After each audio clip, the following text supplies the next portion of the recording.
What's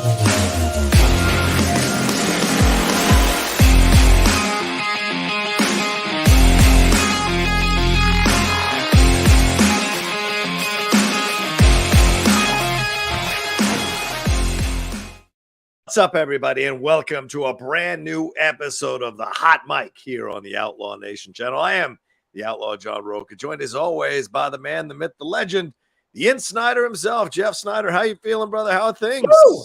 I'm feeling good, Johnny. It's Thursday night. Thursday night in Beantown. What do you got going on in Beantown? What's going on over there? I'm here podcasting with you, bro. That's right.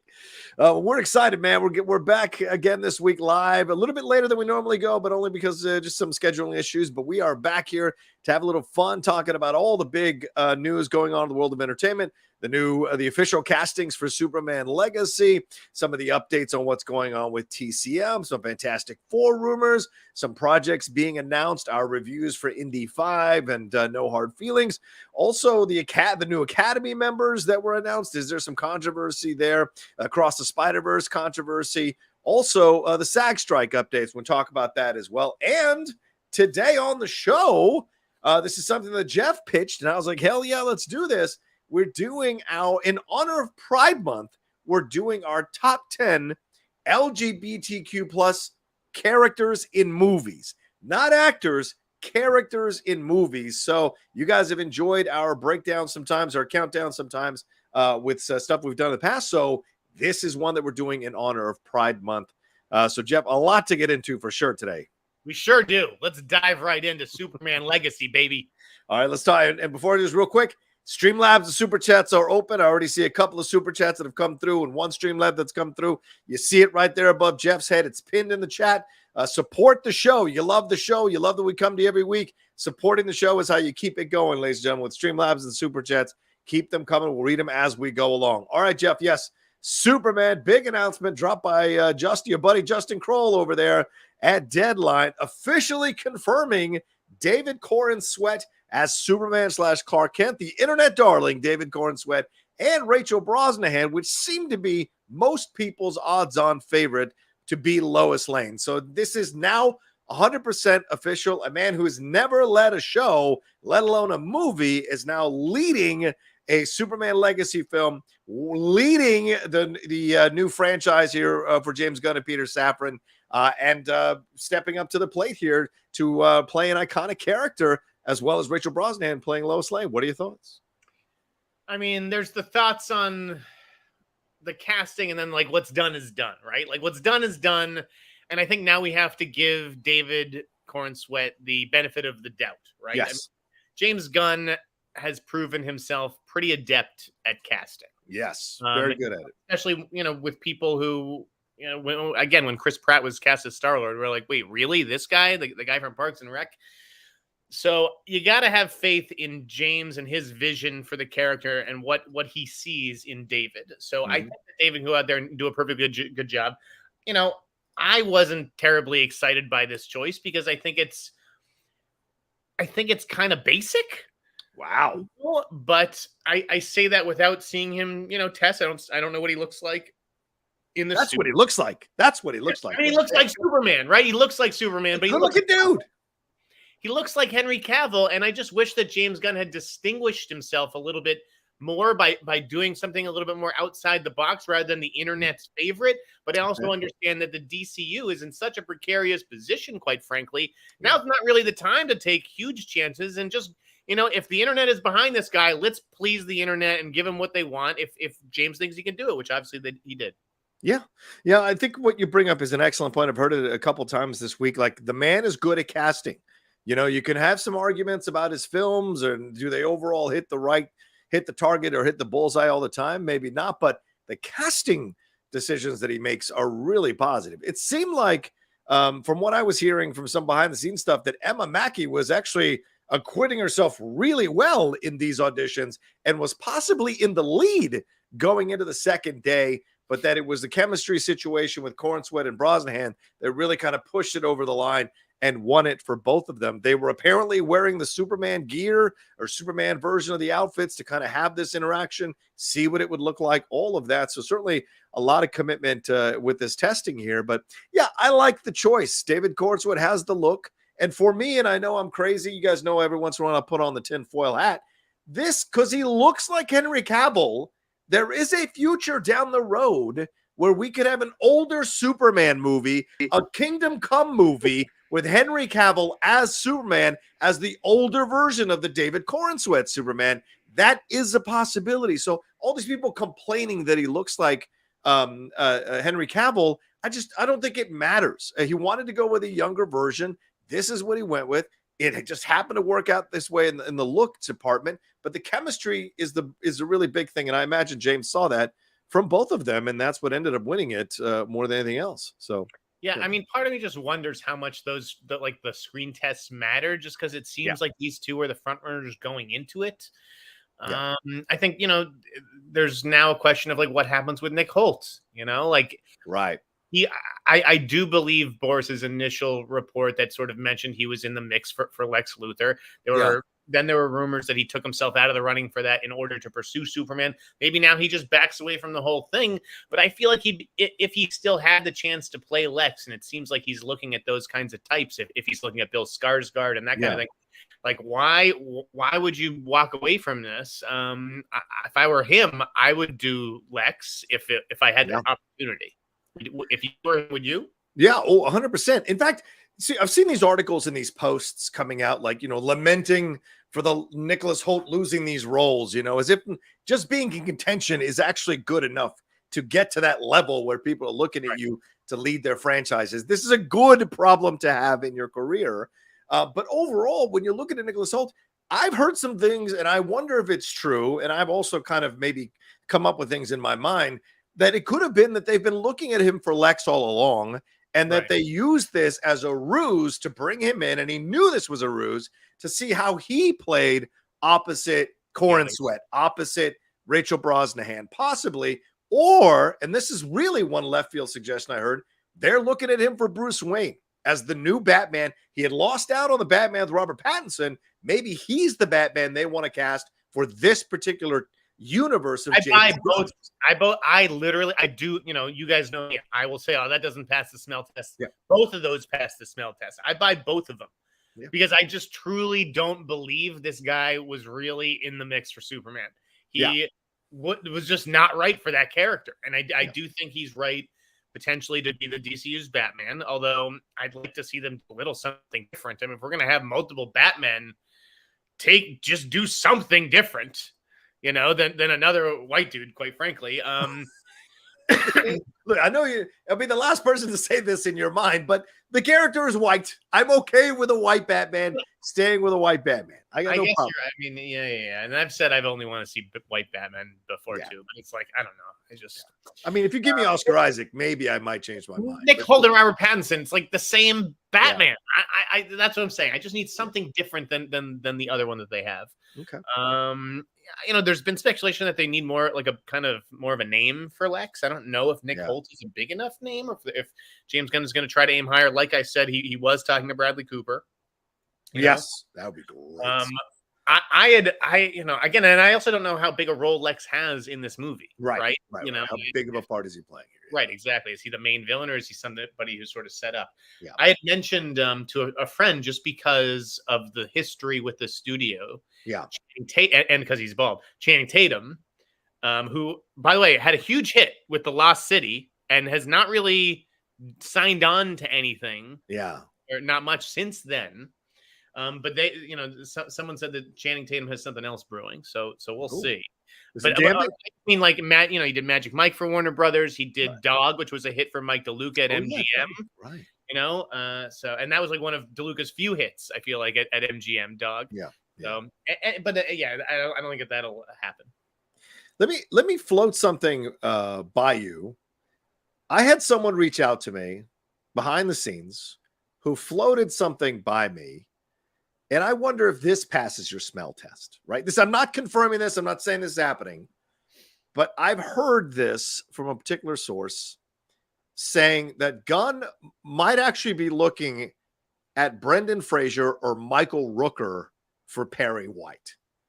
Does any of that feel possible? Yes. I mean, I think Rooker is the kind of obvious choice. Right. I could certainly see Brendan Fraser doing that, and he's obviously a much bigger name. Right. Plus, I think Gunn's probably looking to make it up to him after everything that happened with Batgirl. Oh, right. Good point. Yes. So yeah, I wouldn't be shocked if those were actual names that he was looking at. Right. I don't know about Rooker, right? I don't know if Rooker is necessarily Paul Kent, even though he had that wonderful moment with Chris Pratt in Guardians of the Galaxy 2 with the Star-Lord and Yondu up there in the sky. He may have been your dad, but he wasn't your daddy. Like you have that moment, but I don't know necessarily that he's a sympathetic Paul Kent type of figure, like in the vein of Glenn Ford or even Kevin Costner. So it would be an interesting choice, but I love the Brendan Fraser as Perry White possibility. That could be. If only Gunn hadn't used, Kurt Russell as Star-Lord's father. He'd be a good one. But anyways, I think that he hit a home run with the Lois Lane casting. I think. Yeah, let's talk about that. I think she's going to be great. There was, the concern that she is a little bit older than the other folks who were testing and everything. Jesus. But yeah, I don't think, clearly that didn't bother him, just like, he wasn't bothered by the fact that David looks like Henry. Yeah. I mean, the 32 is old. In what fucking universe is 32 old? But anyway, not. But you know what I mean. Yeah, I know. And I'm not saying to you. I'm saying people who are complaining about that. I love her for the choice. She's the right choice. And look, she comes in with a much more accomplished resume than David Corenswet. So, is there a decision by Gunn to be like, look, this is a big thing I'm asking this kid to do. Having someone who has been winning Emmys and Golden Globes, leading a series for 5 years, and has a name, is this a good way to safeguard any issues that might come up for a young actor stepping into this role for the first time? I put it in my story basically. Oh, you did. So, this news broke naturally. I was like, dude, I know this is going to happen soon. Should I go see God is a Bullet today? It's 2.5 hours long. Naturally, this news broke right in the middle of it. So it took me some time to get home, and I had dinner with the fam, and then I finally got a story up, and I wrote, look at Amy Adams and Henry Cavill. Yeah. She was a 3-time nominee. Now she's a 6-time, but a 3-time nominee when she was cast. Yeah. And he rose to the challenge. She helped Zack Snyder get the best out of him. And so I do think that having an experienced co-star like Rachel Brosnahan will help David Corenswet. Yeah. Again, it's the only disappointment really is just that the internet kind of called it, and I don't like giving the internet what it wants sometimes. I know you don't. But James Gunn, clearly the internet matters to him, right? He's very invested in Twitter and what social media thinks. And so, without a real strong, maybe other contender, I get why he went in this direction. Okay. I want to ask you about, before we move off this, I want to ask your thought. I mean, I tweeted about this, and I want to ask your thoughts about his comments on Michael Rosenbaum's podcast, James Gunn, the Inside of You podcast. And he was talking about, all the stuff that's going on here. And he was talking about superhero movies currently. And he said, quote, there's a lot of biff, pow, bam stuff happening in movies. No rhyme or reason to what's happening. I don't care about the characters. And they've gotten too generic. And he's talking about these superhero movies. And he said, I like very serious superhero movies. I like very comedic. I want one that's a murder mystery, different types of stories. You're absolutely correct that a genre doesn't exist without pushing itself into multiple different ways. But what did you think about some of his comments? Did you think, as the guy who's the head of DC, should he be, in essence, criticizing some of these superhero movies and their efforts? Isn't he poisoning the water a little bit for these creatives to go and work with him? Because is he going to make a comment about me if I fuck up a movie under his setting himself up for a huge fall if he doesn't deliver? I mean, that much is absolutely true. If this movie isn't good, or if David Corenswet isn't a great Superman, James Gunn's gonna motherfucking hear it. Right? I mean, he's already gotten a ton of criticism. The guy hasn't even made the movie yet. So true. I think he knows what he signed up for. I'd be surprised if he, given his own experience with social media, I'd be surprised if he underestimated social media here, right? I think he has a really thick skin. And again, I do think that he is the right guy for this universe. And I was just, expecting more of a James Gunn type decision. That's all. Gotcha. Yeah, like stuff out of left field that would be really interesting and what He chose an American. I mean, yes, true. You should be happy about that. Chose a Jew. I like that. Jewish Superman. What's not to like? Hey, what's not to like? Yeah, it's good. I like that. That's good stuff. Okay. They just have to. This can't. You got to be responsible with the budgets. I think he's absolutely right. You don't need Bam Pow the whole movie. You don't need these huge CGI things. You can't spend. It's irresponsible with Indiana Jones this weekend. You can't spend $300 million on movies anymore. Like things have changed. Yeah. You think Superman is not going to be $300 million? You think Superman Legacy is not going to be $300 million? I wouldn't spend $300 million on this movie. No. I think it's okay to spend 200 or 175, but not every. I think the point is that not every comic book movie. You can do it for Superman and Batman. You're sort of landmarks along the way. Right.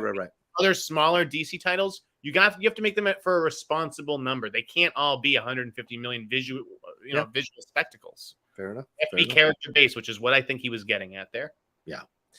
Yeah, but I agree with you with what you said just a few minutes ago. Yeah, I mean, James is doing a lot of talking, and you got to put up or shut up, and we'll see what happens. Because I mean, Flash is the soft opening of the James Gunn DC universe. Superman Legacy is the actual opening. Don't be silly. No, he has nothing to do with the Flash. He said, not the Flash, the Blue Beetle. Sorry, Blue Beetle is the soft opening of the DC universe. Sorry about that. It's Blue Beetle. So we'll see how that comes out. And then we'll see. But listen, that's a retcon. Did he have anything to do with that movie? He says he did. So he gave some notes in post-production. Let's emphasize this more. Come on. The movie was done before he came into DC. Okay. All right. Fair enough. Yeah. All right. So, all right. There we go. That's the Superman conversation. So we will see what happens. And I'm sure there'll be more news coming out with who's going to be playing what in terms of the villains and the other characters. A lot of people suggesting a female Jimmy Olsen. I wonder if that could happen as well. And maybe some other characters of color to come in and be some of these roles, as they had a black Perry White Man of Steel and what have you. So Elliot Page is Jimmy Olsen. Ooh, that could be interesting. Elliot Page as Jimmy Olsen. But aren't they older than both of those people? So Jimmy's usually younger. Isn't Elliot Page older than Corenswet? Elliot looks young. That's true. No. That's true. All right. Well, there you go. That's the Superman conversation. Let's see if I've got any StreamLabs and Super Chats. Miguel Zayon says, hello, what are y'all's favorite James Gunn? What's your favorite James Gunn film? Also, maybe it's just me, but do y'all think that he should at least have collaborated with one more writer for Superman Legacy? Guardians 2 wasn't great, but I guess the Suicide Squad contradicts that idea. Listen, yes, you want a system of checks and balances, right? But sure. I'm sure there's a whole brain trust at DC, which he alluded to, when he first took the job. There's plenty of people there who are going to be looking at that script. It's not like he doesn't have to turn it into anybody. Right. I mean, come on. If you think he's anything without David Zaslav's approval, you're insane. You're absolutely insane. MegTube says, Jeff, I would love to see your reading list. You have that up somewhere, Jeff? No, but I mean, I admittedly have lowbrow taste in fiction. Right now, I'm reading like the new Alex Cross, John Sampson book by James Patterson. But I could get you some book recs. Hit me up on Twitter. There you go. Patterson doesn't even write his books anymore. Cut it out. I am Two Fly Cam says, is no one nervous that this whole DC reboot is going to be dead on arrival? Flash was dead before it started. This feels like it may share that fate unless there's involvement with Reeves. No thanks, Gunn. Yeah, Jeff, what do you I mean, I don't think so. I think people can go like, okay, this is new. This is fresh. I'm going to give it a chance. And if the first trailer comes out and people love the trailer, people are going to go. Now, if the movie doesn't do well or is not well received critically, then there's problems because that's your first movie out the gate. And with all the hype and the hoopla, it's got to really clear the bar. I'm not worried about this movie. I think it'll do just fine. Okay. All right. Well, there you go. All right. Let's move on here, Jeff. Let's talk about let's talk about the Idol controversy. Let's get into this, Jeff. I mean, from what I understand, this is one of your favorite shows. You've crowed about it every week here on the channel. It is ending its run this weekend with a 5th episode A lot of people thought it was supposed to be 6. To be fair, the original director, Amy Simons, had conceived it as a 6-episode series. But then Sam Levinson came in and cut it to 5. But there's been all these rumors that it was canceled ahead of time. Creators from the actual show have said, no, it was always 5. What are you talking about? And now there's rumors about a second season. HBO hasn't 100% committed to it, but a lot of people are going like, what the hell is going on here? So, Jeff, please. Why would HBO cancel a show that even the people who hate it watch it and can't stop talking about it? Riddle me that. Riddle me that. It doesn't make any sense. Sure, the numbers have maybe not been what they wanted, but in terms of just like ink generated and headline, I mean, listen, controversy gets clicks. Yeah. It's the summer. Maybe people aren't watching TV as much. I mean, I don't know how to explain this because the buzz only seems to get louder. Yeah. There were only 5 episodes. The payroll master for the show, who pays actors on a per episode basis, said it was always 5 episodes. People are like, well, I Googled and it said 6. Oh, okay. I don't understand. Like, this isn't a conspiracy. They're not like, there isn't some 6th episode in a vault that you're not being allowed to see because it's too hot to handle and too racy. Like, you're a moron. Okay. And the show was retooled and now there are less episodes. That's how it works. There was never a 6th episode. It was never shot. I don't know what you guys are talking about. Yeah, I thought that was great. Why? Can you explain to me this phenomenon? Like, I know, like, life seems to be short. Like, we only have so many hours on this planet. Why would you spend time watching a show that you hate and then spend more time tweeting about it? Explain this psychology to me. People love a train wreck. People love a car wreck, Jeff. That's why they call it rubbernecking. They love to watch people crash and burn. I mean, reality show empires are built on people embarrassing themselves. Is that what this is? They're looking at it like a reality show, even though it's obviously not a reality show? 100%. I think people look at the idea of The Idol as a reality show. I think people have sampled an episode. They see all the criticism about it being essentially sanctioned porn on a premier streaming service. And so when they hear about drama around it, they're like moths to a flame. They got to go and speculate. And, everybody's a junior reporter now, Jeff. Yes. Everybody has all the information and the knowledge. And I know that I put together and I put my tinfoil hat and used my Christmas story locator. And I have found the real clue of all of this. It's the Illuminati. So everybody has this nonsense in their brain now. And so they come to it and become a junior reporter about stuff like this. And it's crazy because people who are involved in the staff are telling you the actual truth. But of course, people want to be like, no, they're lying to cover up what happened. So yeah, it's just, I mean, it really is. I liked the controversy this week about carte blanche, right? Yeah. And the way that he pronounces that term on the show. And it's like, yes, the whole point is to show that this guy is a moron. Like he's not running any cults. He's an idiot. And which is why she starts to turn the tables in the last episode. And like, it's just people. I can't. I'm getting worked up, Johnny. I'm getting worked up. That's good. I like you worked up. But anyway, we're going to see the finale is this weekend. I don't know. Maybe I'll binge it and then watch the finale. We'll see. But I don't know. It'd be like 3 or 4 episodes I have to cram in of seeing just softcore porn or hardcore porn for 4 hours. I don't know if I can. Do we not? I watch pornography every day. Yeah, okay. Is this a secret? All right. Let's move on. That's enough. You wanted to put this on the rundown before we take a break here. Fantastic Four rumors, Jeff. What are you hearing about Fantastic Four rumors? Of course, we've heard Adam Driver. We've heard Vanessa Kirby, who is about to be one of the stars in the new Mission Impossible movie. We've heard quite Margot Robbie. We've heard all these names. Jodie Comer being kicked around. Adam Driver seems to be the one that's the solid one so far. But Paul Mescal, Daveed Diggs. What are you hearing now with what's the update here for Fantastic Four? I don't know what the fuck is going on with this movie. It sounds like every name that gets rumored gets shot down a few weeks later. So here's what I understand it to be. Ooh, here we go. First of all, the only role that it sounds like is sticking is like David Diggs, I guess. If that rumor is in fact true, I don't know. Yeah. But when I asked someone about Fantastic Four, they said, let's see. Like I said, it comes down to money, and so I think Adam Driver may have priced himself out. Wow.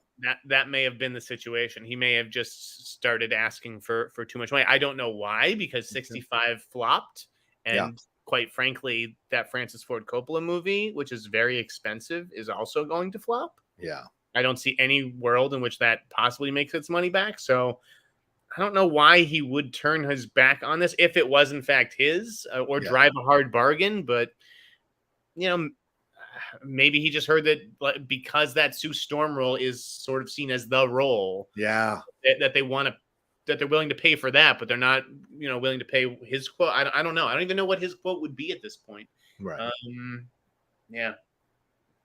Well, and the thing is, maybe he was in when someone else was going to be Sue Storm. Do you know what I'm saying? Yes. And at this point, it's not that, how can I say this tenderly and respectfully? It's not that they're moving down the line in terms of like lower quality. It's more a matter, because Vanessa Kirby is a damn good actress who's been Oscar nominated. And, Grace Randolph has mentioned that she's probably the choice.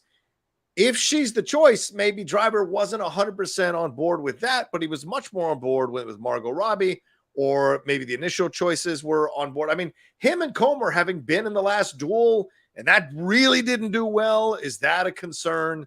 I don't know. With all of it, it may have been like Emma Stone priced herself out possibly on purpose, and maybe Adam Driver priced himself out possibly on purpose. And I'm not going to let it go that me and you maybe messed this whole thing up by talking about it and the money, but a lot of rumors that maybe we affected the casting, and we are in trouble, maybe possibly for this season. I refuse to believe that. The other, let me tell you, and someone else reached out to me and floated this possibility that they've been hearing, that if Adam Driver doesn't commit to this, and again, this is not sourced or vetted or anything, that Joel Kinnaman is apparently in the mix. Do you think, I think that's such a not a good choice, not because Joel isn't a good actor. Joel doesn't put butts in seats. So if it's a Joel Kinnaman, Vanessa Kirby, David Diggs, Paul Mescal, are you maybe a little more curious than you would have been if it was Adam Driver, or does that not quite move the needle for you? First of all, I love Joel Kinnaman. I'm like the #1 Joel Kinnaman fan on the planet. Okay? Fair enough. I've watched Joel Kinnaman movies the last 2 nights. Oh, shut the fuck up. Wow, how random. Okay. Well, it's the same movie I watched twice. Which, what is it, a porn movie? No, what was the movie?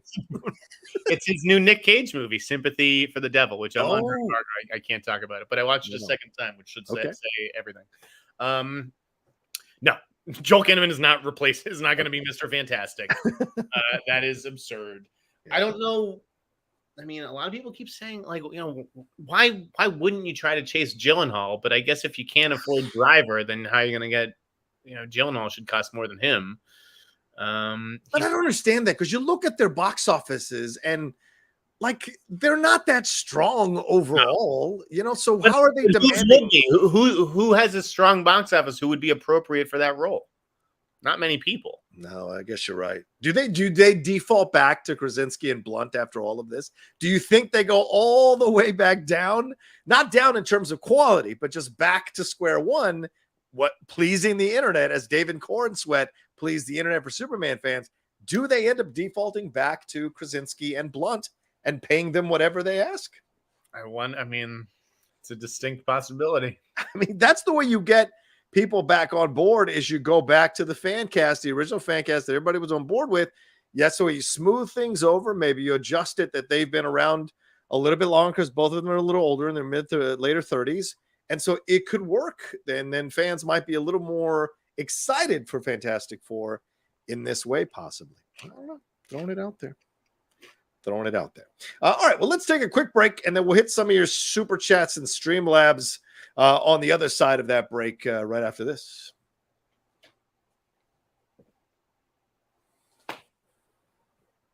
All right, Jeff, let's get into some of these super chats and Streamlabs that have come through. The people starting to send them in rapid fire. The Cali Kid said, what's your favorite movie through the first 6 months of 2023? Jeff.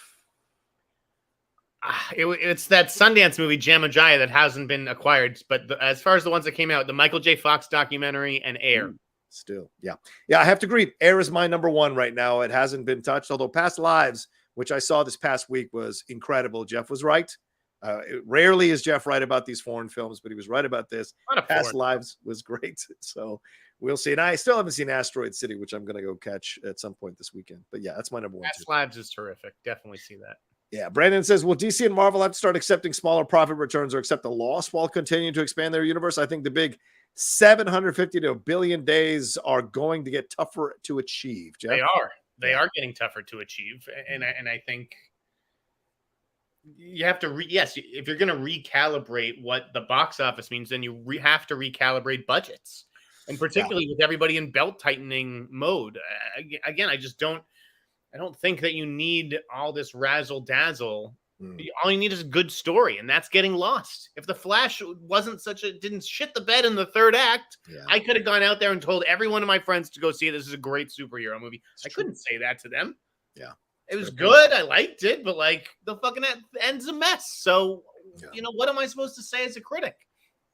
Yeah, I think I've been saying this for months, and other people are saying it now too, is that like the public's taste for these superhero movies, they have a bar now, and if you can't cross that bar with a high quality film, people aren't going in the numbers that they did before. They're not. And I wonder if what this means, and I'm not smart enough to do the analysis, someone like Dan Murrow can figure this out possibly, what this means down the road. Will we see a return of the medium level films now, the hunger for the public to go back to those films, to have those films make money and what have you? I wonder if the medium size or the independent films start to become something that the public finds a new taste for all over again after these superhero films. We'll see. Because, I mean, something like Gone Girl would never make $150 million now, but maybe now that superhero stuff is kind of dying, maybe now is the opportunity for those kinds of films to come out. We'll see. I mean, again, and so much of it has to do with windowing too. They're shooting themselves in the foot especially when they announce, hey, this movie that came out in theaters last week, it'll be available in 2 weeks on streaming. And so you're not even driving people in those 2 weeks because they're like, oh, I know when it's coming. I'll wait until then. Yeah. Not everyone needs to see it on opening night anymore. Too much information almost. So, nowadays. Good point. Owen Lanning says, Jeff, do you think Dave has any Emmy chances? No. I love Dave. It's hilarious. No, I don't think that voters are going to respond to that show. And it's a deep year for comedies too. There's a lot. Good point. Blank Green Canvas says Glenn Howerton would make a great Lex Luthor. I'm all for it. I think that's the kind of outside and plus, if he was the runner up to Chris Pratt for Star-Lord, then he is on Gunn's radar already. I think his performance is probably the performance of the year in Blackberry. Right? I mean, Air was great, but I don't know that there's a performance in that movie that's better than his work in Blackberry. Yeah. I think it'd be fascinating and again, an outside the box choice, but it's a long shot. I agree. Mike Joyce says The Weeknd definitely should win an Emmy. The Weeknd's acting skills definitely leave something to be desired. But, well, he still got into the fucking Academy. That's for sure. He's also a musician. Yes, I know. We'll get to that. Taylor Swift got in too. He can't be worse than her. You said that. Let him come after you. I'm not saying shit about that. I have Two Fly Gam says, John, do you really trust David Zaslav's judgment after The Flash? He also stood tall on that total dud. Also, Jeff was correct about character moments. All my favorite Star Wars moments were dialogue driven. I hope Gunn realizes this. This is the do I look fat in this dress of questions. What do you want David Zaslav to do? That is his job, is to stand next to again, it's a good movie, but even if it was a hideous movie, it's his job to stand next to the hideous movie and say, baby, you are beautiful and the world is going to love you tonight. Like, come on. No, I don't trust his judgment because he did shelve Batgirl, claiming that it was unsavable, yet dropped Shazam 2 and Flash for us to watch, which were both disappointing and terrible. You'll decide which side you want to be on that one. And so in the end, I don't trust his judgment at all. And I don't trust necessarily what he's doing, which is why Superman Legacy is going to be real important to see how this all turns out. Jay West says, will Gunn show up at Comic-Con to drop new info, or will DC Fandom make a return this year out of the ashes of COVID for him to release new info. Yeah, Jeff, like 7 or 8 studios have already said they're not going to Comic-Con. DC has not committed one way or another. So do you think now with the announcement that this is a time for DC to show up and like blow the doors off the place? What are your thoughts? I do think that they should bring David and Rachel down there and make a big deal about the new Superman. The problem is with the strike.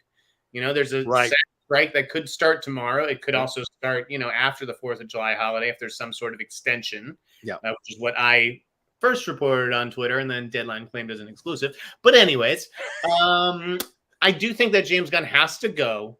I think you have to sell the predecessors' movies. You have to go down there and say, Blue Beetle, we're really proud of. He's going to be sticking around. And Aquaman, we have plans for Jason Momoa in our DCU, just as a different character. But, this is a great send-off to this billion-dollar franchise. Whatever. You have to do something because it's suspicious if you don't. I don't know what the plan is with DC fandom. I totally forgot about that was even like a thing. Yeah. When did they have that last time? I think it was 2 to 3 years ago. I think it was 2020, right during COVID is the last time they had DC fandom. Yeah, I don't know if you want to continue that. I think he has to appeal to like the core comic book fans, and he needs to show face down there and at least answer some questions and that kind of stuff. Yeah, I agree with that 100%. All right, let's see here. Owen Lanning also says, I watch porn every day. This is why Jeff is the man. No bull crap. Absolutely. Are we going to pretend that? Come on. This is America. We're on planet Earth here. Let's tell you, as you get older, you don't watch it every day. Don Ronaldo McWhiskey says, just sending support. Thank you, Don Ronaldo. We appreciate it. Got a good woman at home, Rocha. I'm single. I do. Mr. Poppy says, just discovered you two. Loving the Mexican and Jewish connection. Keep up the great content, guys. Yeah. I am not Mexican. My parents are South American, son, but I appreciate it. Andrew Anthony says, love the show, guys. Dune. Oh, yeah. Let's use that as a segue, Jeff. Dune 2 trailer dropped earlier today.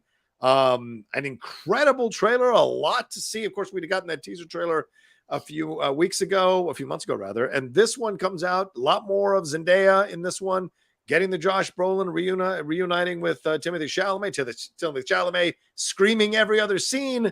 A little more with Austin Butler in his new look as well. A little walking, wow, dead, hello. All of this happening in this movie, and Rebecca Ferguson, of course, being highlighted in this one as well. So what do you think of this trailer? Does this make you feel like it's a much more action-oriented type of film than the first installment? Both action-oriented, but also like character-driven. I mean, there's a love story here to hold on to. I thought it looked way better than the first one. Okay. And I forget how I felt about the first one heading into it, or if my like whole experience of that is clouded by the movie itself. I just wasn't a fan. A fan of Dune at all. But I really like this trailer. I'm excited for the sequel, and I do think it will be better than the first one. Yeah, I think Denis knew that he had to kind of set the table with that first one. So you understood all the characters, all the relationships, all the conflicts. Now we're going to get ourselves into some madness. And it's going to be interesting because they're not saying Freeman, they're saying Fremen, which I think is interesting.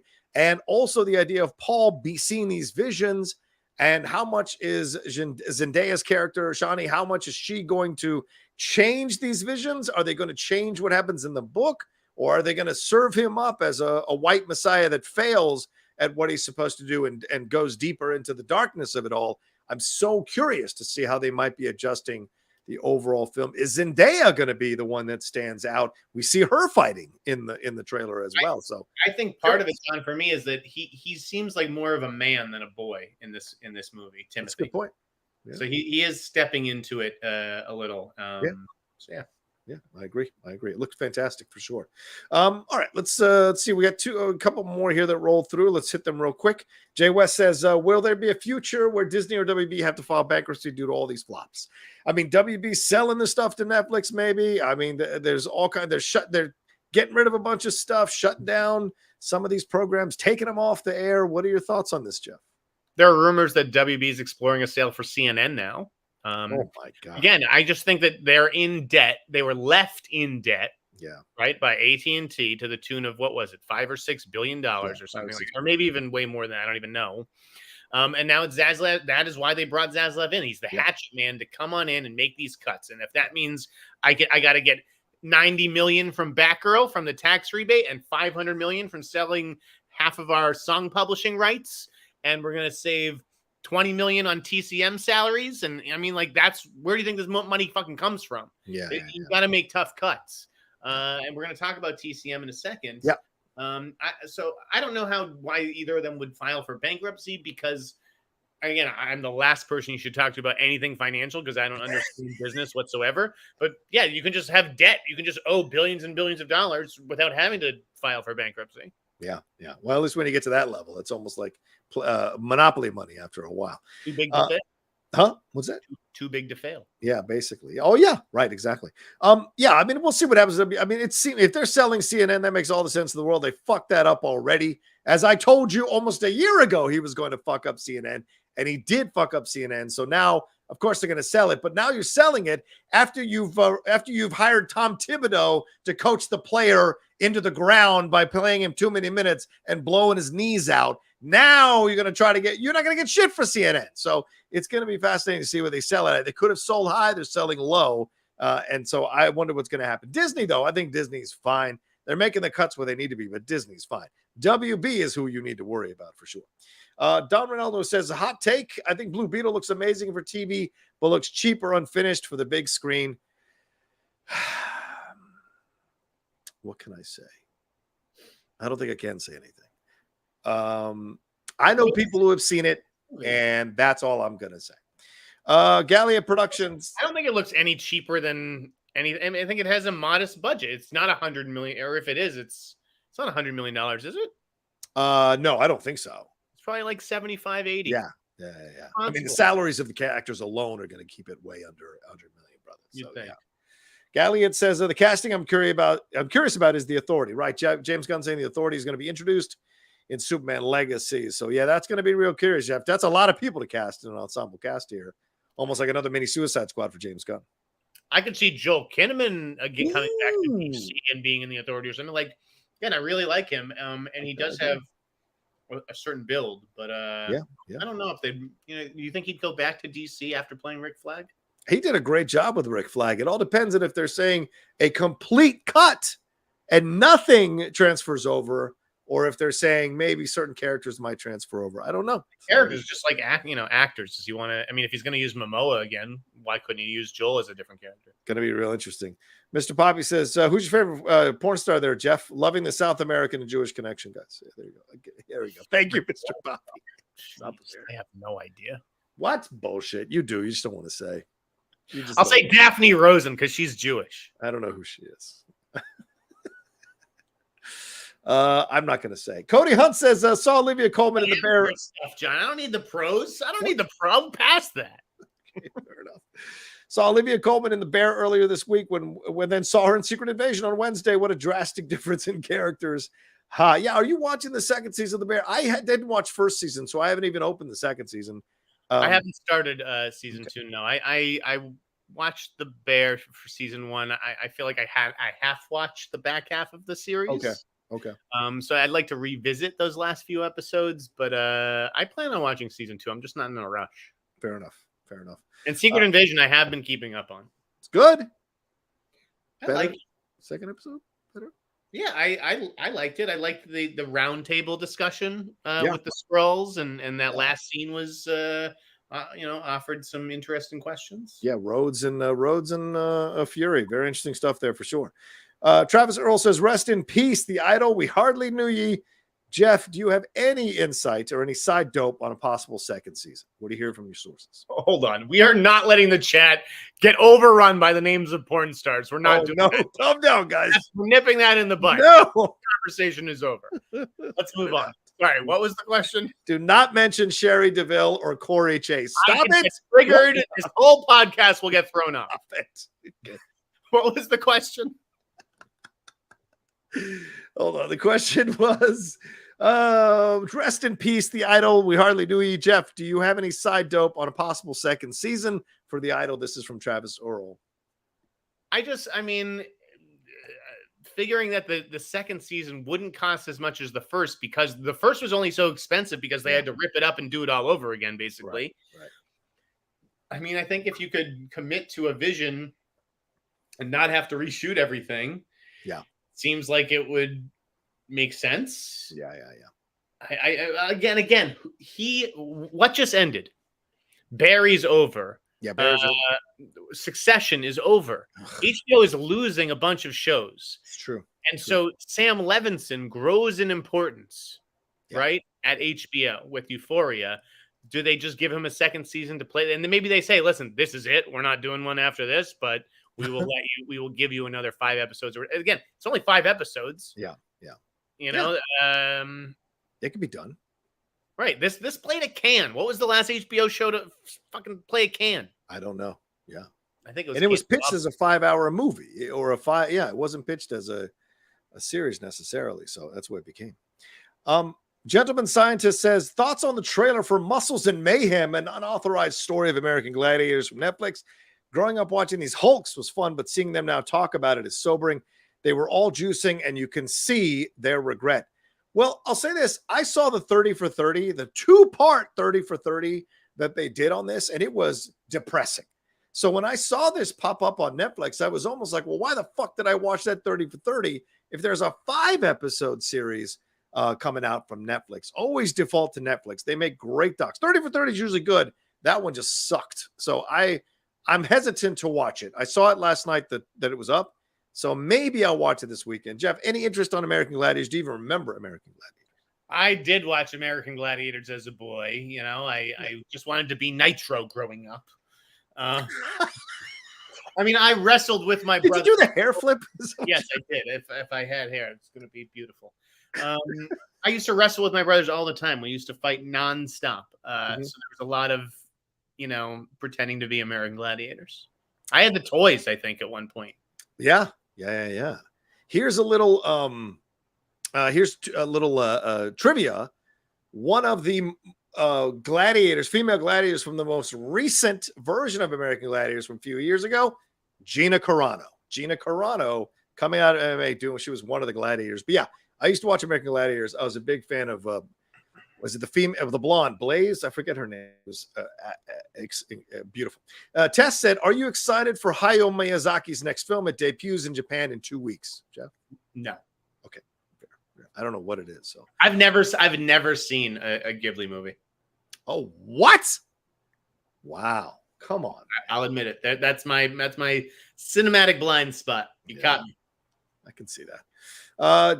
Gentleman Scientist said, did you see the trailer for Underrated from A24 about Steph Curry? I love Steph, but I think it's odd to have a doc about a player currently playing unless their story is truly extraordinary like Giannis. Well, they've made a series about Kevin Durant. They've made, the Giannis one. LeBron's had one with his high school. That's out now on Disney. So this is the new thing to do shows or documentaries about players that are currently playing in the NBA, Jeff. No interest.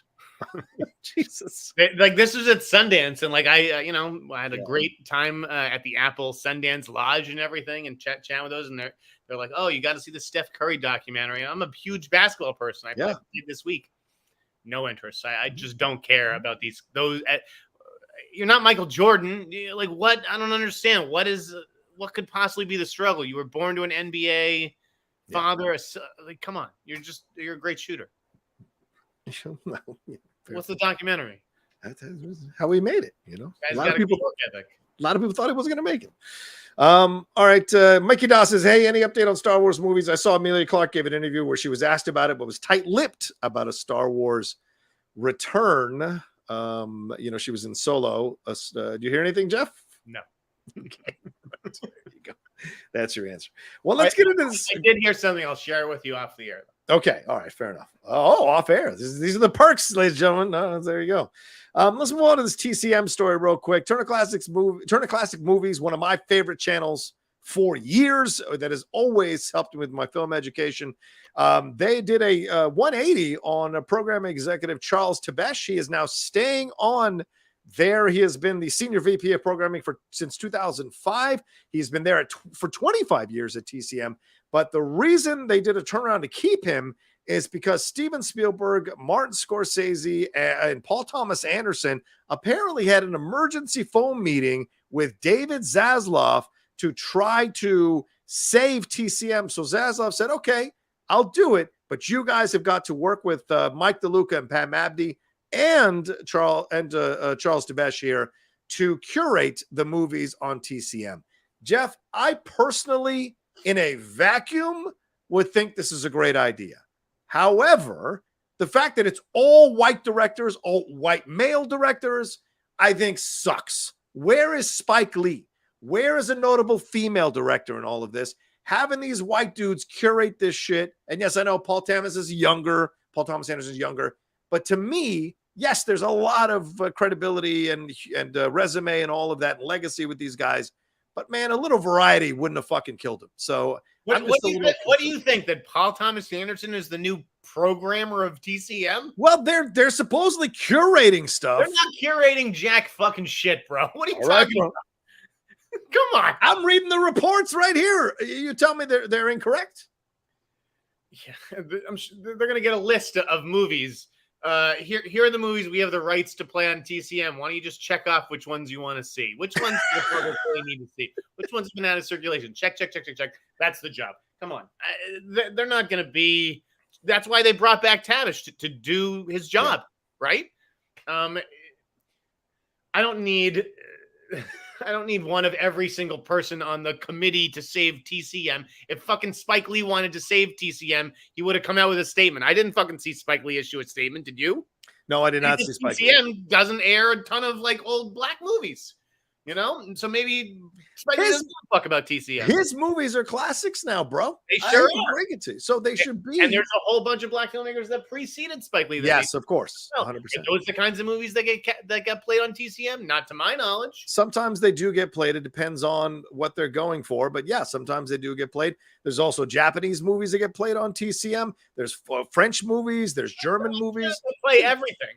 But yeah. I don't know. Like, so what is the issue? That these three guys stepped up to save it and nobody else did, or that they didn't invite anybody else to be I feel like they didn't invite anybody else. I feel like there could have been a different situation in all of this. And look, how big does the text thread need to be? Well, certainly 2 or 3 more people of color, I think, would be a nice balance, Jeff. Oh, come on. Are you serious? Yes. I just love the optics of like, this guy got fired, and if you have 3 powerful directors write you a letter, then you get to keep your job. Like, no fucking powerful filmmakers step forward when I got fired by Variety. I don't remember that.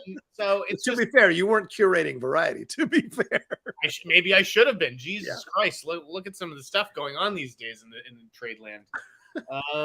But the TCM was it was just totally blown out of proportion. I truly don't believe that viewers were ever going to feel it whatsoever. I mean, what like here was the fear, as someone who actually watches it, because I bet you rarely watch it. Never. The fear was my dad's watching it. Yes. Okay, fair. And I respect your father for that. The fear was that it was going to become AMC, because AMC used to be TCM before TCM became TCM. And then AMC started showing I don't know where that fear came from, though. Terrible films. AMC started showing terrible films on their thing. So what people are afraid of TCM is going to do is to appeal to the lower common denominator. They are not going to expand a number of films that get shown here, and the quality. They're going to lower the quality of the films that get shown there, and that's going to ruin the brand of Turner Classic leaps. These are huge suppositions that people were making, reading into things like that. Reports that weren't even true, weren't even accurate at the time. Like the initial TCM story was misreported and they got it wrong. Okay. I just don't okay, there were 90 executives. I get it. That's a lot of executives to make for TCM, for a channel that fucking pumps out old movies. I don't disagree with you. Yeah. Like, why do you need that? This is the bloat, okay? And then they scream layoffs. Oh, he's a butcher. He's causing people jobs and all this. Like, guys, we don't need 90 of you for this.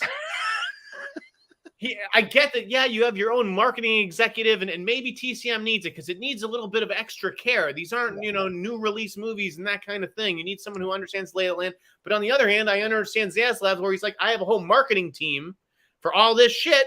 Why can't they also handle TCM? Why does it need its own fucking? I mean, not to mention when you are Tabish and you're at a place for 25 years, you don't think you're getting raises? You don't think his salary starts in one place? Sure. Now it's way up here, and they're not like, why can't we just bring in a new programmer who has a different idea of maybe what the classics are, and he costs half as much or she costs half as much? The other thing is oldies change. Think of the radio station, John. Yeah. Golden, you know, I know. Oldie station now plays movies or songs from like Led Zeppelin. Britney Spears is on oldie stations now. Billy Joel's more recent stuff is on oldie stations now. Right. That's the game. Look, hire me. Hire me as your curator. I am Latino and I know a lot about classic films. You check both boxes. Hire me as the assistant curator to Charlie Tabesh. In a heartbeat, I will take that job and I'll save you the optics issues for sure on this. That's what I'll throw out there. But connected to TCM, let's move on to the Academy before we take another break here, Jeff. It's draft. What's that?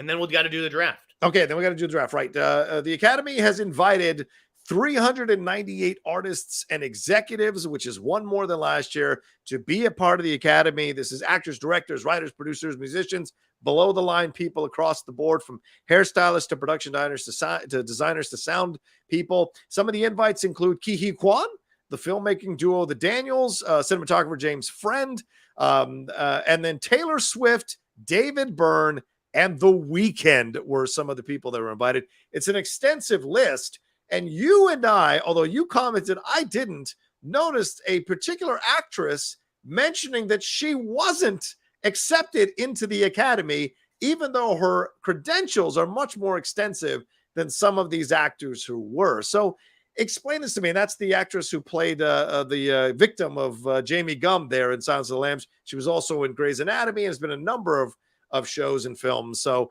your thoughts on the Academy invites and the people who didn't get in? I mean, I think everyone who got in was, you know, mostly deserving. I mean, you know, some of them were maybe from one or two recent movies, you know, so they didn't have an extensive filmography. I was more upset about that Brooke Smith omission. Brooke Smith, I think that's utterly ridiculous. I think that is the exact type of working actor who isn't famous, but is certainly the kind of like that guy, in this case, that girl. Yeah. Who should be in the Academy. They should be begging people like her to be in its ranks. Instead, the Academy is a star fucker organization, 100%. I was under the impression, and this is incorrect, that if you were a winner or a nominee, you're automatically invited the next year. That's not true. Nope. Because I had a winner reach out yesterday and be like, it's crazy that Zaslav basically is in. Yeah. Like, what has this guy done for the film industry? This guy he's a TV executive. He's trying to ruin the film industry. I don't think that's true. I don't think he's trying to ruin it. He's being. I give Zaslav way more credit than most reporters who just think he's like a butcher. He's making tough calls that a CEO has to make. But what has he done to promote film and cinema that you know merits a spot in the Academy over someone like Brooke Smith, who's been in movies for 30 fucking years, including a Best Picture winner? I'll tell you what, nothing. He doesn't fucking deserve it. It's insane. The Academy is just kissing the fucking ring. Yeah. The Academy is such a fucked organization. Oh my God. You host on FYC and you're bashing the Academy. How does that make sense? The Academy is making so many bad choices and decisions. It is staggering. And again, look at that Sipley column I am no fan of Michael Sipley. Yeah. I think he's a terrible columnist. I'm not going to lie. But his column got a lot of people pissed off, and I commend him for it. Not because, I wrote, you know, the last 30 years of Hollywood history, and this is how, you know, this is the way it was, and now the Academy's changing it to fit the lens of today. It was just that people don't want to lecture. They don't just fucking. That's not what the museum should be. Cooperstown has Negro League stuff at Cooperstown. Cooperstown has League of Their Own female ball player stuff. Yeah, part of the sports history. Right. So are these movies that are about exploring the idea of diversity in them, both LGBTQ, female-led films, people of color, black people leading films, those kinds of films, the history there, revisiting films and revisiting art has been going on since cavemen were writing shit on walls, man. And that should not be a negative. And an academy should make that a part of their mission. It's not, if they're browbeating you with it, that's a different situation. But if they're offering programs and classes and new interpretations of it, I think that's not a negative. It's good to have a more well-rounded approach. No art should be excluded or too precious to be reevaluated years down the road. That's fucking ridiculous. But it's not about art anymore at the Academy. It's all about identity politics. That is why it's fucked up.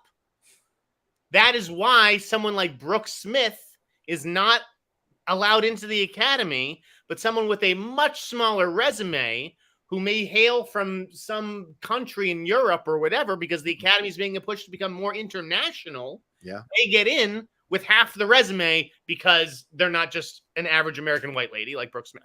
That is what is fucked up about it. Yeah.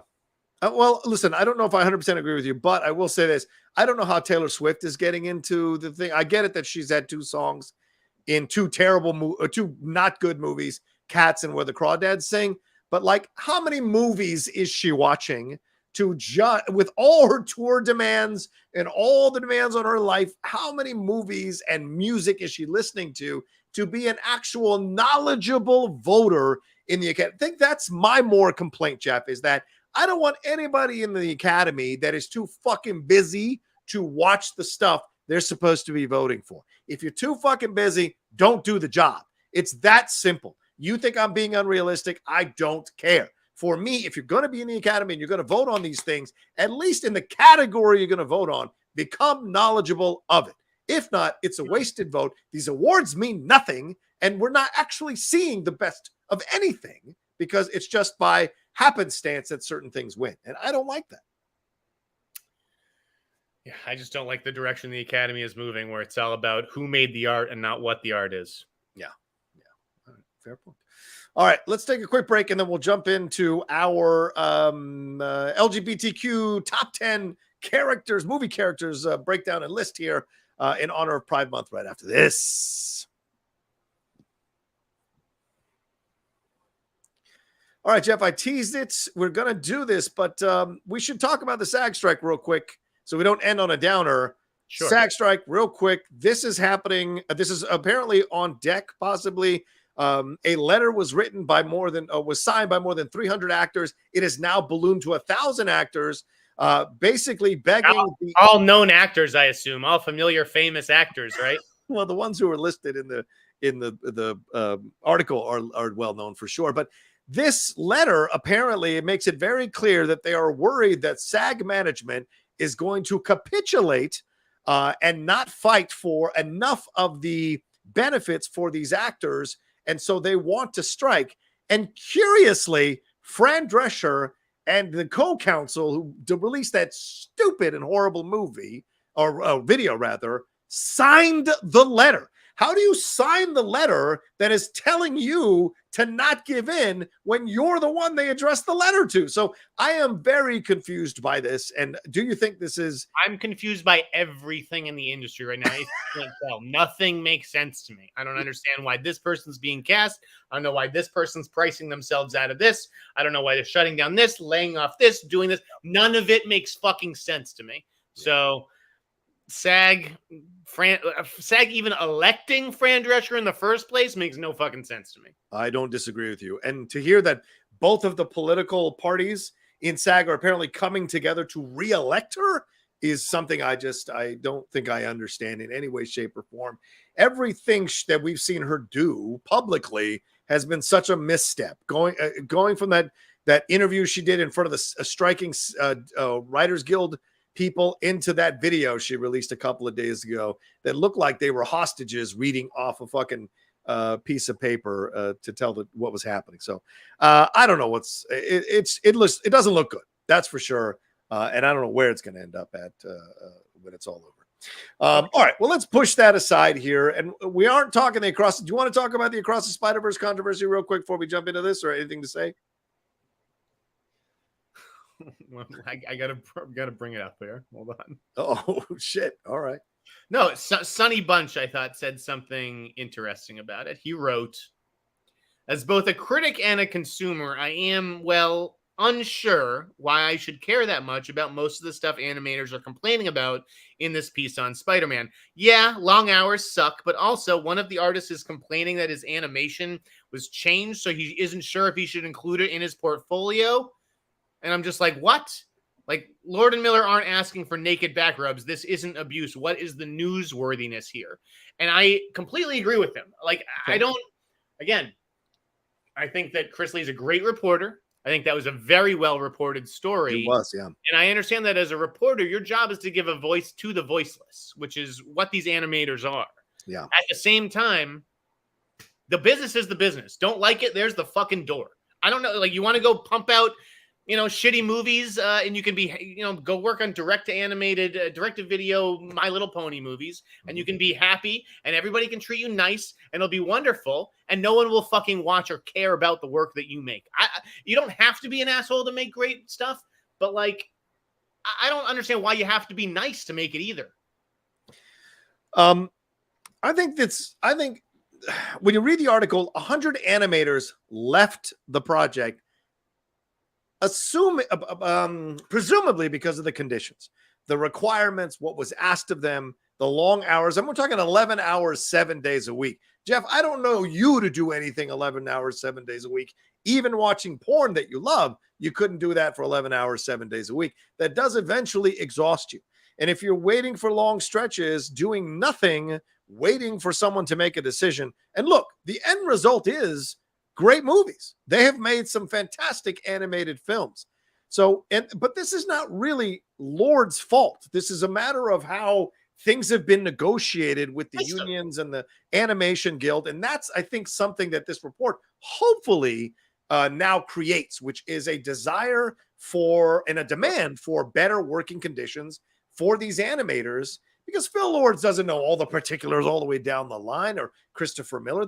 They're about creating the art. But my friend, who does that kind of thing, said, if you're the producer, you can't be ignorant to the realities of the business or how your production is run.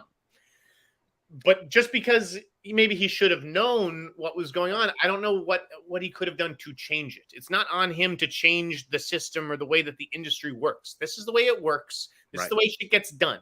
I'm the consumer, okay? I'm buying a ticket. I want to see the best possible movie that the director thinks that they can make, or the producer, or whoever. So it's like, sorry, animator, if you want to call the shots, go be a fucking director somewhere. Until then, this is your boss. He says you're working late. You're working late. If you don't like it, be one of the 100 and leave. Yeah. I commend those 100 for leaving. Yeah.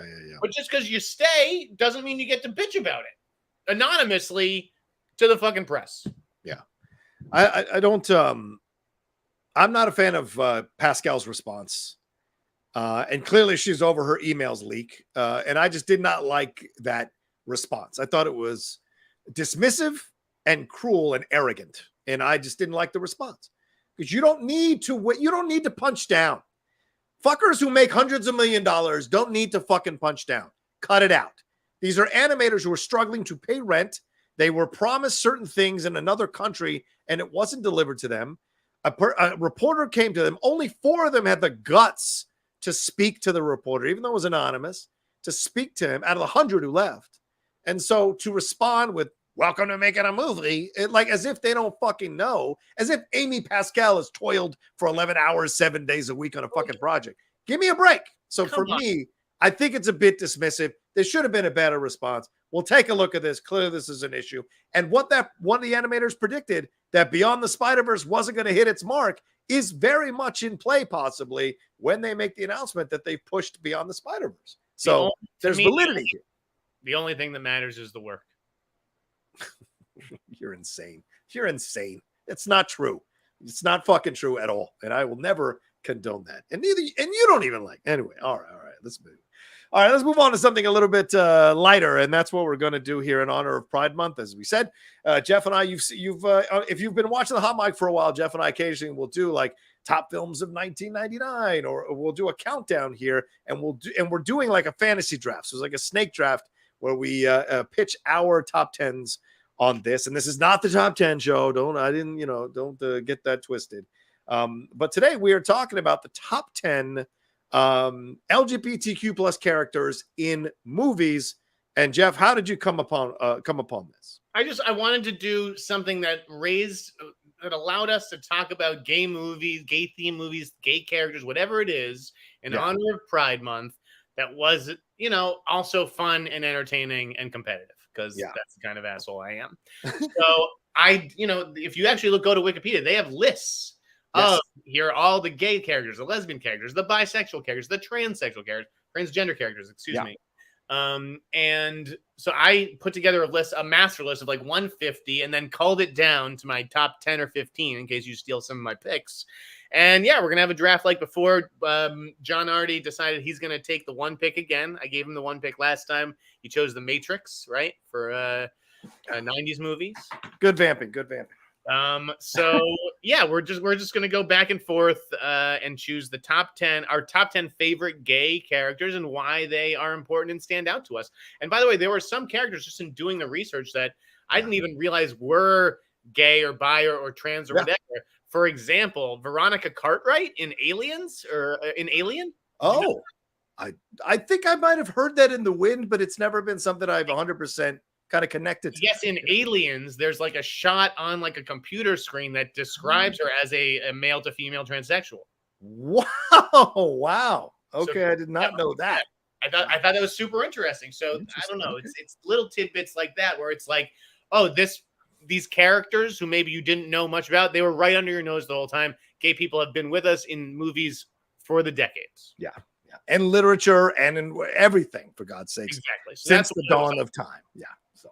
So without further ado, John, do you want to give us your first pick? Yeah, my first pick is Olivia Colman in The Favorite, the queen in The Favorite. She is a lesbian. This is a Best Actress winning performance, and she brings the fire in a film that is unabashedly about three women exploring a triangle here with all kinds of dimensions and levels to them.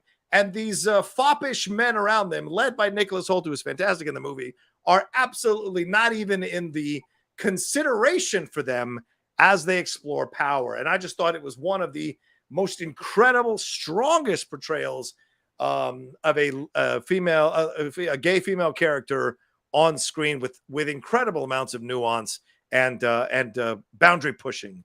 From Yorgos there. That is a shocking number one pick. That's what you wanted the number one pick for? Olivia Colman in The Favorite? Would you think I was going to steal that one from you? I don't know, but I took it. So, Okay. I can never predict you. That's for sure. My number one pick will be Heath Ledger and Ennis Del Mar from Brokeback Mountain. Damn. This, to me, is like the clear number one, like iconic gay or I guess he's bisexual really performance. And that's the thing, we may call characters gay and really they're bisexual. We may call them bi and really they're gay and whatever.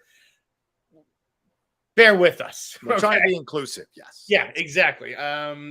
We don't need to apply any necessary any label necessarily. Yes. And it's clearly an LGBTQ character, and he is fantastic. It's a devastating performance from Heath Ledger. Yeah, I had to take that off my list because you've taken it. It's a fantastic. I didn't expect you to take him number one. That's a really shocking one on that end. All right, so that's your two. What's your three? Okay, my next pick. Yeah. I'm going to go this one because I don't want you to take him. I'm going to go with Al Pacino in Dog Day Afternoon. Oh, motherfucker. I mean, he robs a bank for his, to pay for his lover's sex change. What could be more romantic than that? He is an LGBTQ icon.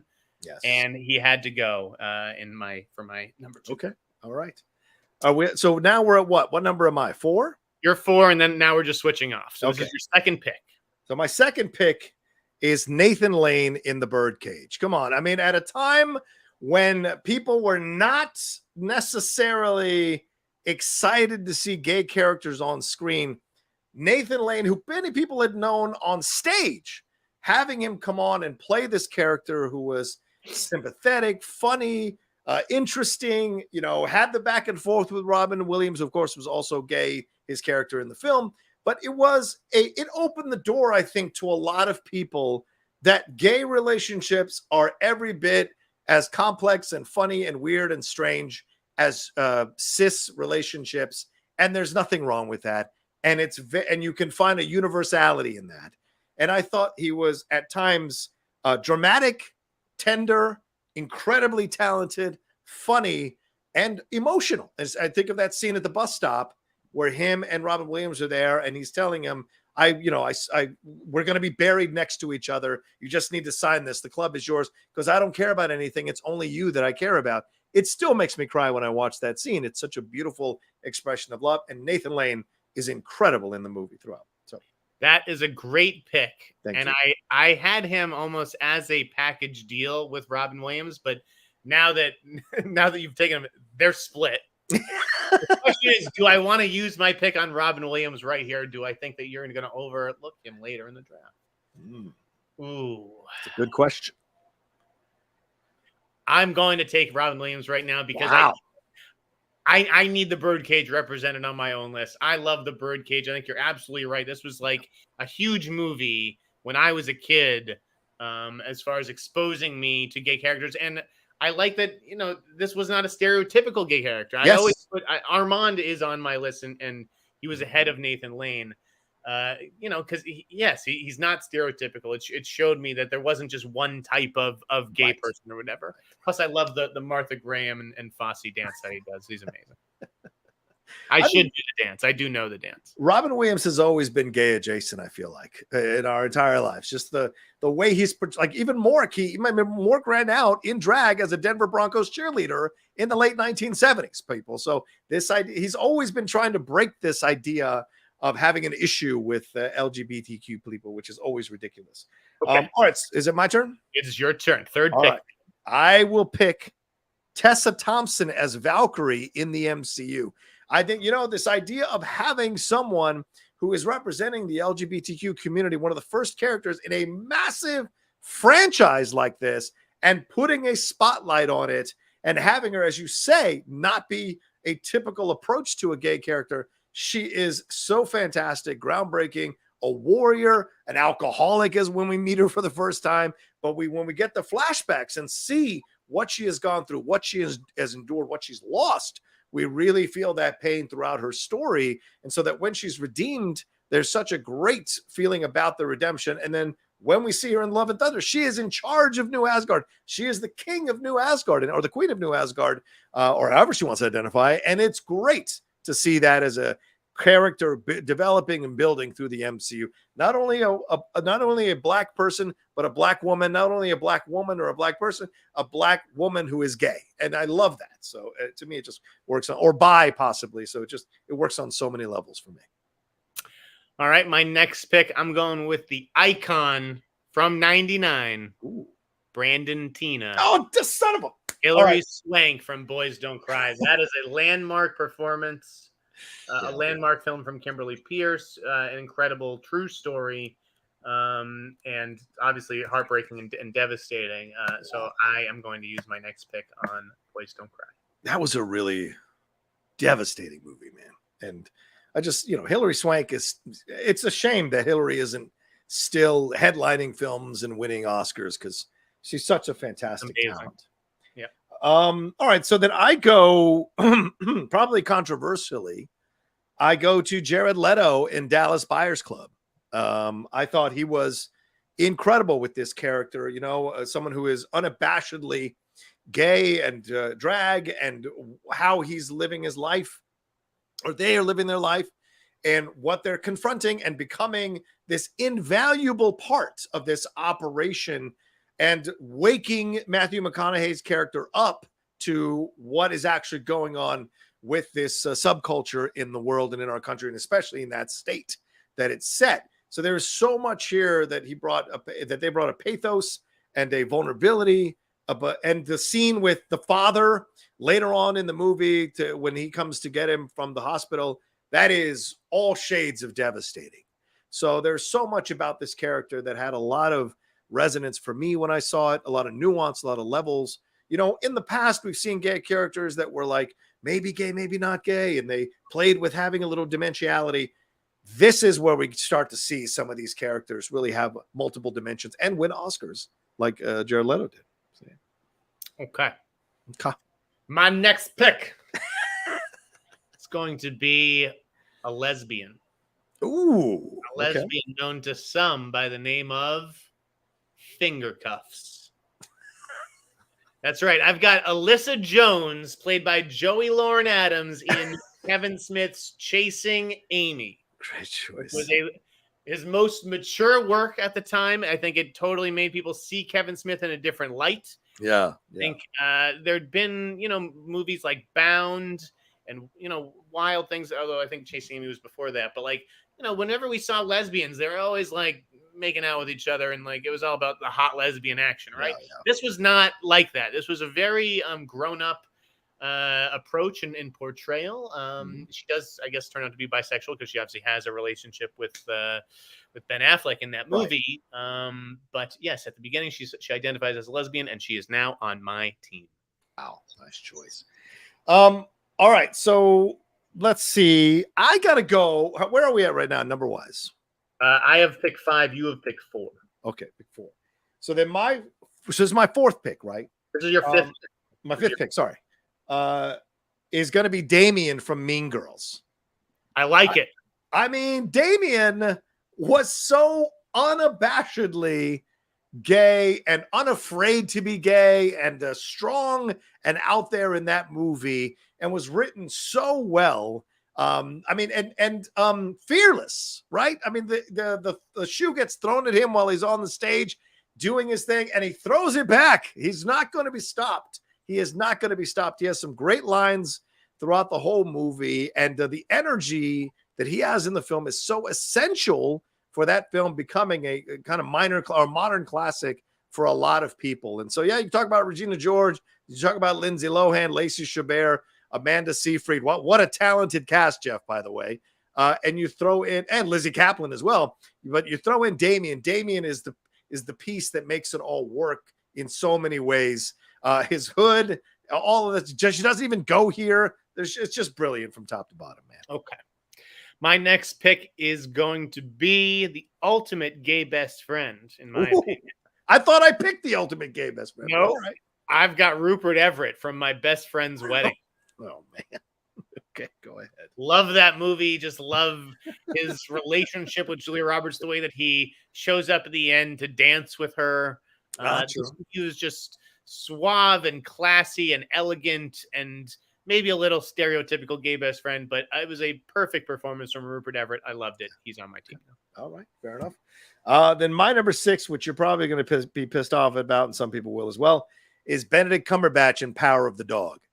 I like that movie, and I loved his performance. He is a complete and utter asshole who just happens to be gay, right? And I love that, and it's because he has had to develop this tough exterior so that no one finds out or guesses that he might be gay because of the place where he's living and where he's growing up and how he's had to survive as an employee and then eventually a boss and what he's had to do. So seeing the way that he slowly comes around with Cody Smith-McPhee as that relationship progresses through the movie, I fucking love it. And I love it more than his work in Imitation Game, playing another gay character. I think there's more here that challenges you as a viewer when you watch this character and the way it plays out in the situation that it's set in. So that's my choice. That's a good one. That's a good one. But you can have them. I'm going to take an actual Oscar winner. Yeah. Wait, did Benedict? He didn't win for that, right? I don't think he did win. No. I got an actual winner on my squad. Oh, wow. Okay. I'm going to go with Greg Kinnear. Oh, As Good as It Gets. He plays Simon, just teaching Jack Nicholson to be a little bit more tolerant. Totally holds his own against Nicholson and Helen Hunt in that movie. And he's just a delight. You also see, a certain sadness in his eyes after he gets beaten by, his friend there. Yeah. Oh, my God. Yeah, I think I wonder what happened to Kinnear, because that is he had a string of fantastic performances, Jeff, and then kind of got lost for a while, which is something really odd and weird because he was. I So get an Emmy good. nomination this year. We'll see. We did. Oh yeah, maybe. All right, fair point. All right, then my number. What am I at? 6 or 7? This is your 7th pick. All right, my 7th pick then is Sean Penn in Milk. I mean, playing Milk. This is, I mean, telling the story that maybe a lot of people didn't know about Harvey Milk. And Sean Penn disappears into the role, and he's incredible from beginning to end. I think he deserved the Oscar much more for this than he did for Mystery River or whatever it's called.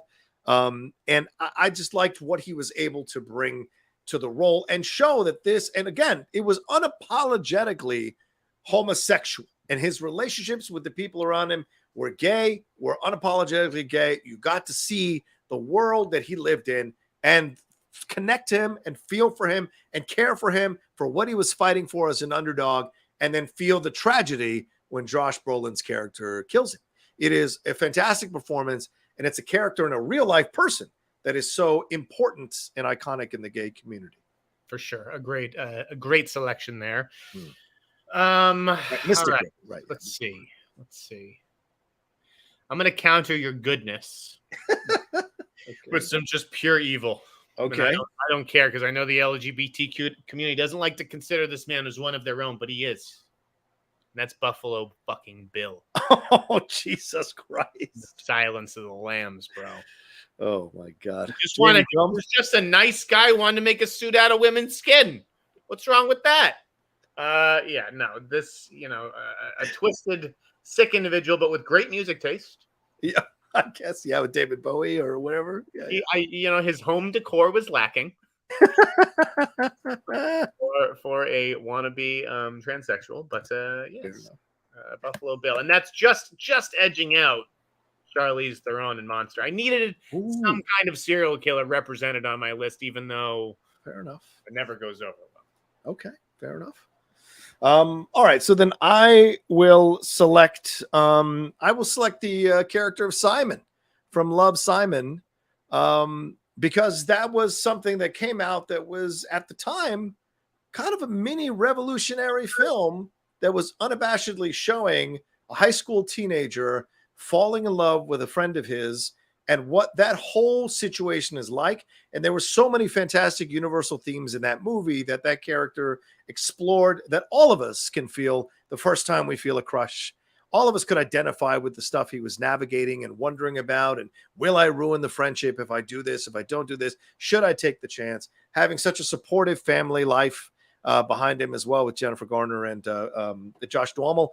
It all worked. And so that when at the end you have that moment where he's expressing his feelings, you've been building to that moment and dealing with his fear and concerns and worry, not only being gay, but also being a teenager who's falling in love and how to express that. So yeah, it's a fantastic performance.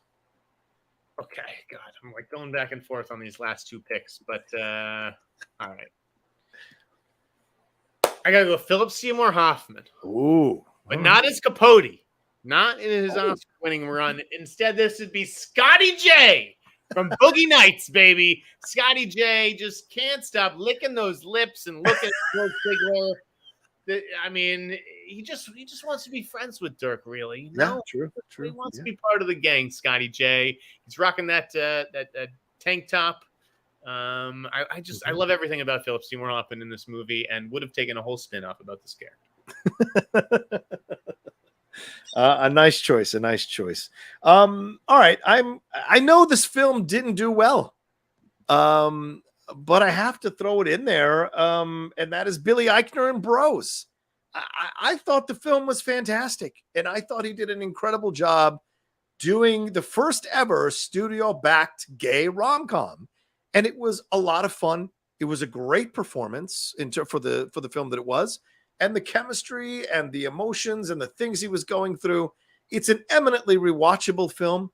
The comedy beats work every time. And you feel sympathy for a guy that normally doesn't elicit sympathy in his performances throughout a number of TV shows and what have you. And so I found myself really blown away by the quality of his character and what he was creating here and the journey he went on in the movie. And also kind of showing what it's like when you're somebody who wants to push the agenda very strongly, but in the moments, but not necessarily figuring out where are the moments that you should do it and shouldn't do it, which I think was really important to have as a new kind of approach to a gay character in a film. So that's my choice there. It's a great one.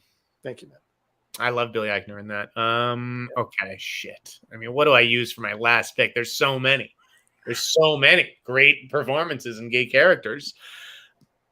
I was going to say Mahershala from Green Book. Oh, yeah, sure. Oscar, I was going to put him just like, over Moonlight, but I have to go. I can't do it. It's too serious. Like, I got to have fun with this. It should be a fun list. Yeah. So barely edging out Lamar Ooh. from Revenge of the Nerds. Oh, Lamar. Lip-wristed Lamar? With the javelin throw? Just edging him out. I'm going to go with Michael Ian Black's McKinley from Wet Hot American Summer, who fucks Bradley Cooper in the sporting goods shed. Good choice. A good choice there. McKinley forever. All right, so then my last pick. I mean, how can you not have this person on the list? Maybe it should have been higher, but I think so many more things have come out since. But you cannot deny, for the time, Tim Curry as Frankenfurter in the Rocky Horror Picture Show. I mean, you can't have a list without him on it. In the early 1970s, a cross-dressing transsexual there, as he was in Rocky Horror Picture Show, was unheard of, Jeff. To see it out on the big screen was incredible, and it's Tim Curry's performance of a lifetime. It is the number one iconic performance that will always connect to Tim Curry, right next to Clue, maybe as a 1B, and he is phenomenal. The songs are great, and he is open and expressing himself unabashedly with no limits and no restrictions, and I thought it was great. So what a fantastic character to have here to maybe open the doors a little bit at a time when sexual freedom was out there in the world, but there was still this anger towards the gay community that sadly still pervades or persists today, unfortunately. Yeah. Someone's saying we snubbed Steve Carell, who was very good in Little Miss Sunshine. He was on the master list. Yeah, not one of my favorite films, so it's not my jam. Fair enough. But that is our those are our squads. Let me read them again before we sign off. I got Heath Ledger in Brokeback Mountain, Al Pacino in Dog Day Afternoon, Robin Williams in The Birdcage, Hilary Swank in Boys Don't Cry, Joey Lauren Adams in Chasing Amy, Rupert Everett in My Best Friend's Wedding, Greg Kinnear in As Good as It Gets, Ted Levine in Silence of the Lambs, Seymour Hoffman in Boogie Nights, and Michael Ian Black in Wet Hot American Summer. John got Olivia Colman in The Favorite, Nathan Lane in The Birdcage, Tessa Thompson in the MCU, I suppose. Jared Leto in Dallas Buyers Club, Daniel Francesi in Mean Girls, Benedict Cumberbatch in Power of the Dog, Sean Penn in Milk, Nick Robinson, right? In Less Women, Billy Eichner in Bros, and Tim Curry in Rocky Horror Picture Show. It's a very male-heavy list. I don't know if that's just because we're guys and maybe we related more to that side of it. There's only 3 women on the list, but apologies. I think this is a pretty great list. No, I mean, my master list was there are a lot more male performances than female performances. If just because I don't know, Carol, like, if you're a lesbian, Carol may be like the number one thing, but for me, it didn't do much for me. Yeah, I haven't seen Portrait of a Lady on Fire, so that's maybe one that would have made my list had I seen that movie. And Call Me by Your Name, I just don't want to do anything connected to Armie Hammer at this point, so I left that off my list as well. So yeah, that's what I would say. Yeah, but that was fun, guys. Pride Month wrapped up. Yeah, that's good for you. Respect, exactly. Respect to the LGBTQ plus community. We love you, respect you, and got nothing but love for you. And hopefully, all the stuff that's going on in our world today ends up stopping once and for all, and we live together. Life's too short. We got to learn to get along and live together, for God's sakes. Haunted_Autumn says, do this again for TV. Lamar and Snoop from The Wire, Bill and Frank in The Last of Us. So many great characters in television. Much love. Great suggestion. Yeah, we should explore that down the road for sure. I'm down. Yeah. We don't need to wait till June. We don't need to wait till June. Okay. All right. Let's explore that for sure. One last Streamlab came through saying, and this is from John Heddles, who said, Wikipedia says $120 million budget on Blue Beetle. Is that reliable? Wow. If that's the budget, that's good luck making that back. All right, and then 2 more here real quick. As long as Don Ronald McWhiskey says, as long as the hot mic gets the residuals, we won't have to strike. That's true. That's true. Thank you to Sharon Pollitt for the super sticker. Thank you to J&B for the super sticker as well. And I think there's one more. Draws Walker 9 says, what are your thoughts about Ryan Seacrest being the new host of Wheel of Fortune? I love this show. Thank you, Draws. And he's Jeff, a great fit for it, and I think the show's a good fit for him as well. He has the right personality for it, and I think he'll be a ratings boon. Look, nothing says we don't think white people are going to watch if we go with a person of color or a black person. So Jeopardy did it. Wheel of Fortune's going to do it. We love Family Feud in this house, Rocha, with Steve Harvey. Yeah, there you go. Yeah, I mean, Steve Harvey's great in Family Feud, but they won't break that. They won't break that chain to put in people of color or black people to host these shows. It's frustrating, but yeah, it makes sense. Seacrest is a ratings bonanza. Why not bring him onto your show? And it's easy for Seacrest to make that money, for God's sake. So yeah, I'm not a fan of it, but it fits. So whatever. I'm not surprised by it. All right, you guys are awesome. Thanks so much for joining us. We appreciate it madly. Thanks for all the StreamLabs super chats. Thanks for the spicy and lively chat for hanging out with us. Don't forget to subscribe to the channel. Hit that bell button. It's really the most important thing. Leave a comment down below and hit a like and share this on your social media so more people can come aboard the hot mic train for sure. Jeff, where can they find you and everything got going on?